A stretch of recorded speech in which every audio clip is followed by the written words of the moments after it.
Warning! Kinda Murdery contains adult themes, explicit language, and descriptions of violence. It is not suitable for anyone, and we recommend you stop listening now.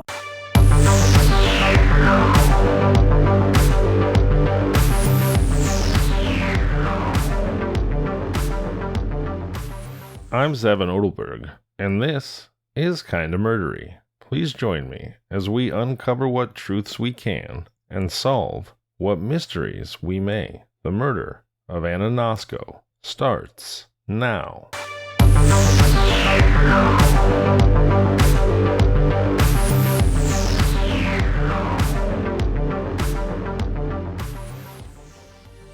Anna Nosko collected the family mail on her way home from school every day.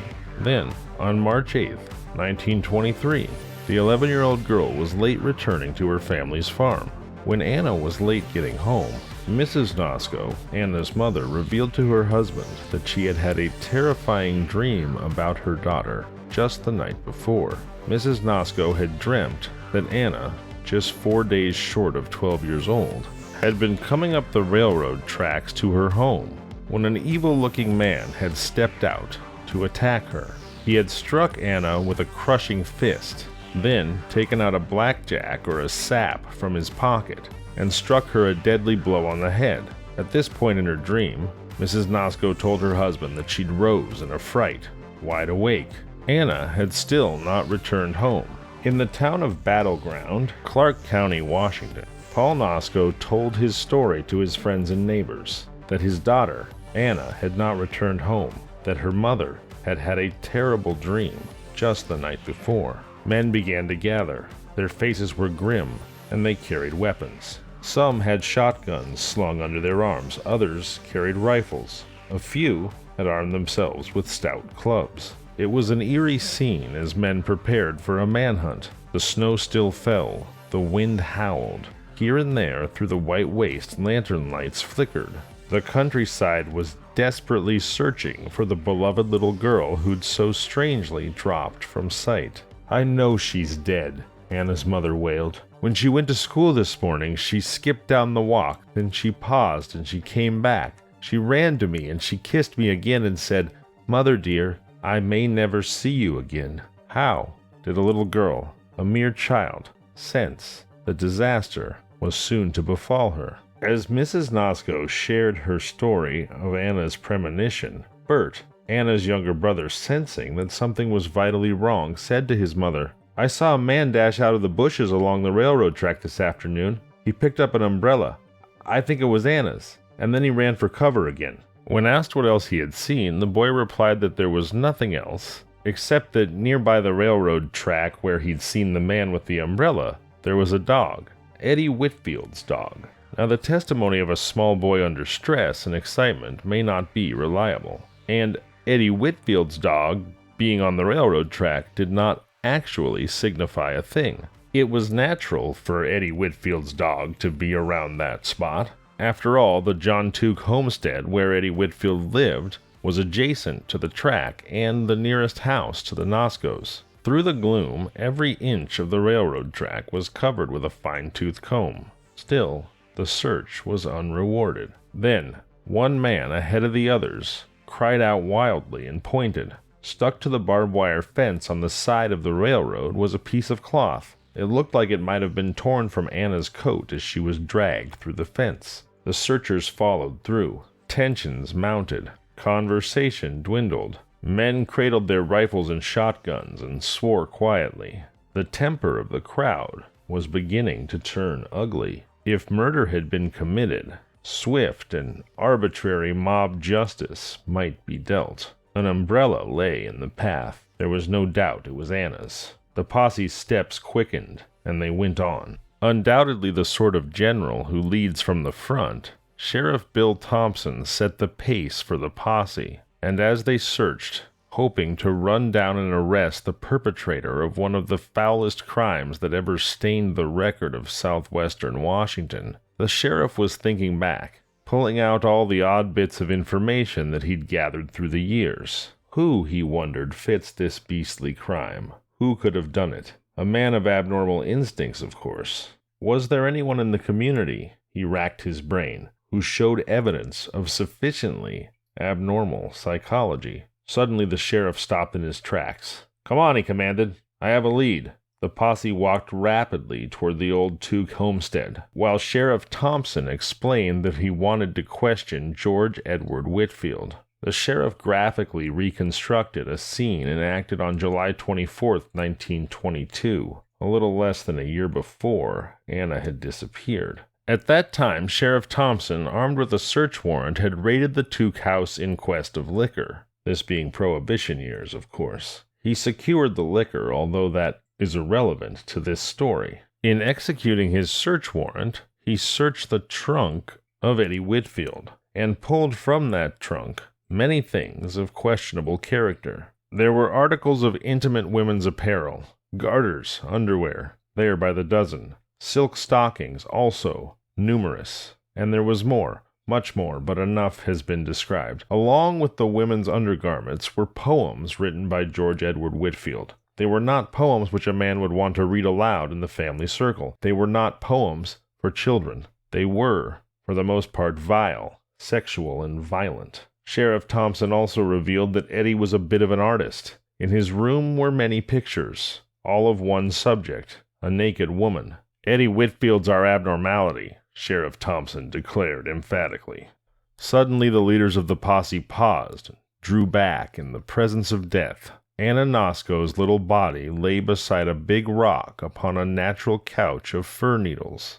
One small, slim arm was thrown out from her side. The other arm was drawn across her chest, the hand resting on her throat. Guards were left with Anna's body, and they built a bonfire against the chill of the night.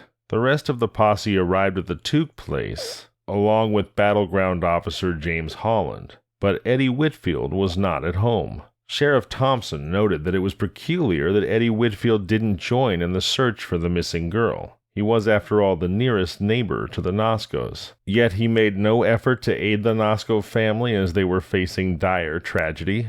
What manner of man was he? Could he feel no concern? Could he manifest no grief? Of course, if Eddie Whitfield had done this awful thing, he likely would not show up at all. He might in fact be on his way out of the country. But no. Movement caught Sheriff Thompson's eye. Eddie Whitfield was there. He was leaning over a bit, one hand supporting himself on a big rock, straining to see the dead girl where she lay. He was in his shirt sleeves. He wore no hat. His hair was white with snow particles. The night was bitter cold, but Eddie seemed not to feel the cruel bite of the wind. He did not remain long looking at the little girl who lay so still in death. The sight may have unnerved him. He could not stand still. He jiggled back and forth where he stood. He moved from place to place. His mouth was twisted into a leering grin. Quick as a flash, Sheriff Thompson closed the distance between himself and Whitfield, drew his gun,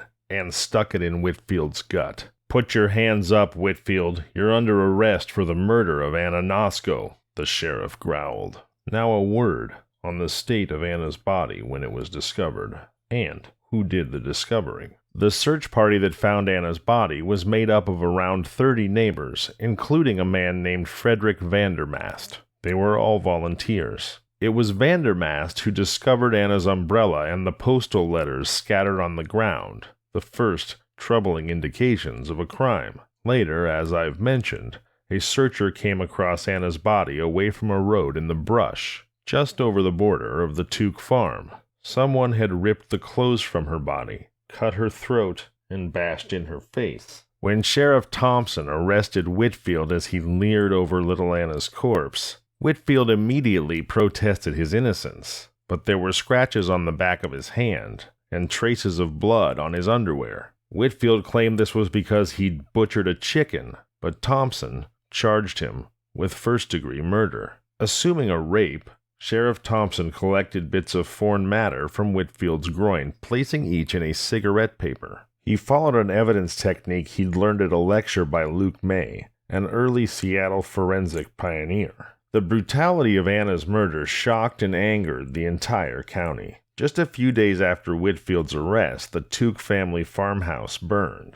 As flames shot skyward, a large group watched, making no attempt to extinguish the blaze. Reportedly, 2 men were seen skulking around the place with torches, but no arrests were made. Hearing rumors of a plan to break Eddie Whitfield out of jail to lynch him, Sheriff Thompson moved Whitfield to Pierce County, and then returned him 6 days later. Whitfield's brother John, a material witness in the case, refused to return to Battleground, fearing his own, quote, necktie party, unquote.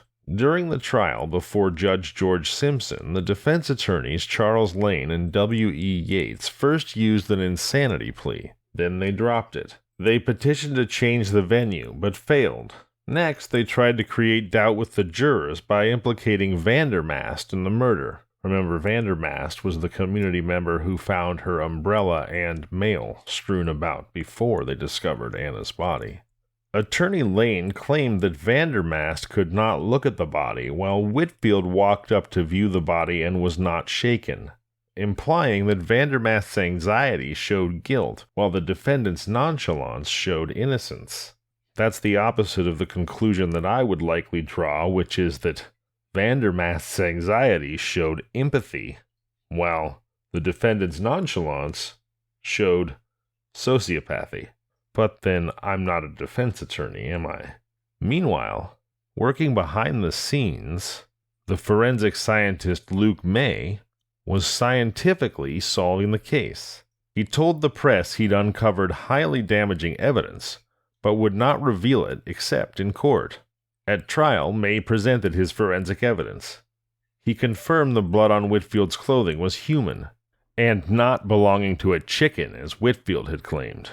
May found half a fir needle near Anna's pelvis when he examined the girl.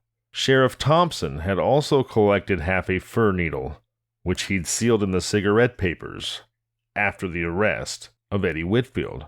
May microscopically matched the needle's 2 broken ends. The half a needle the sheriff had taken from Whitfield's underwear was a perfect match for the half a needle May found in Anna Nosko's pelvic area, thereby proving the prosecution's case. The jury found the defendant guilty of first-degree murder, and Judge Simpson sentenced him to hang.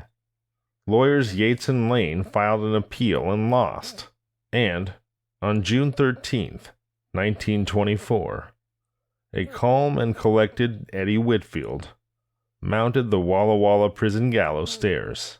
After the trapdoor dropped, 2 prison doctors declared him dead at 4:44 a.m.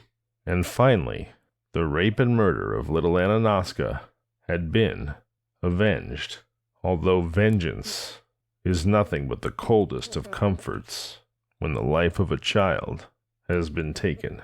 Thank you for joining me on this trek through the darkness. Please do return this Sunday evening for a brand new episode. I'm Zevin Odelberg, and this has been Kinda Murdery.